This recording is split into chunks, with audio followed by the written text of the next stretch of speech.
PBO Art Academy. Bonjour Fred de Beaux-Arts. Aujourd'hui le tuto pour PBO Art Academy, c'est le Bindex. Le Bindex, le liant acrylique, c'est un binder. Binder en anglais ça veut dire liant. C'est en fait le produit qui est utilisé pour fabriquer la peinture acrylique.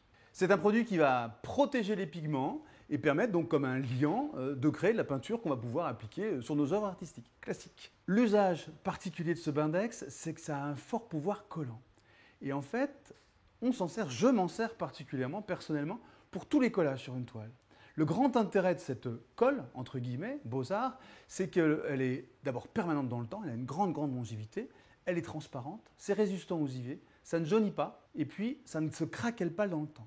Avec le Bindex, on n'a pas du tout ce problème-là, et on peut faire tous les collages, et en particulier les systèmes, vous savez, ce qu'on appelle le vernicole.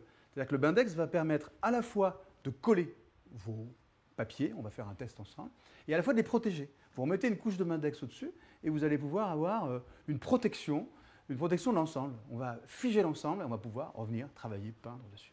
C'est top, c'est magique, c'est vraiment un produit à avoir dans son atelier. Donc j'ai choisi une image, là découpée dans une couverture de magazine PBO assez épaisse. Je vais directement appliquer mon Bindex sur la surface à en coller. On en colle toujours la surface la plus résistante. Donc jamais la photo, toujours le support. D'accord ? Et donc avec un spalter large, je vais appliquer mon Bindex. J'ai été généreux, mais c'est pas grave. C'est pas grave du tout. Je dépasse un peu.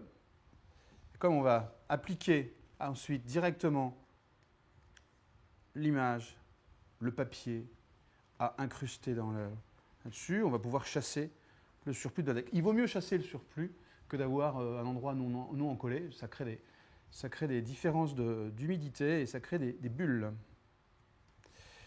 Voilà. Et donc je reviens ensuite passer comme un vernis. J'ai passé d'abord comme une colle, puis je passe comme un vernis. D'où le nom un peu de vernicole, ce liant acrylique qui va venir emprisonner, figer l'ensemble.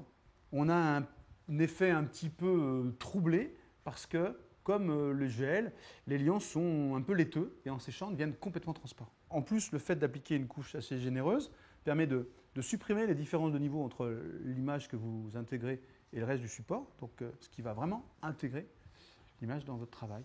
Bien sûr, après, il va venir à peindre, vous allez faire votre travail. Mais là, ça permet de maroufler, c'est une forme de marouflage directement sur la toile. Après séchage naturel, encore une fois, le réflexe, c'est plutôt je prépare le soir et je peux travailler dessus le lendemain matin. La photo, l'image, le papier, le collage est complètement intégré au support, complètement fusionné, marouflé, et vous pouvez maintenant travailler avec la technique artistique que vous voulez, l'acrylique ou l'huile, il n'y a aucun problème. Ou à nouveau superposer des collages avec ce Bindex qui protège des UV, protège de la pollution, des impuretés, etc. et vous permet de travailler.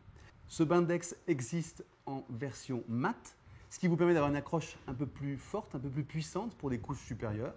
Pas de souci, mais je vous rappelle, privilégiez le Bindex avec cette finition brillante, surtout si vous voulez laisser, et c'est quand même l'intérêt quand on fait des collages d'images et de photos, quelques parties de la photo sur votre œuvre finale, directement en contact avec le regard. Voilà, c'est terminé. Merci d'avoir suivi cette démonstration.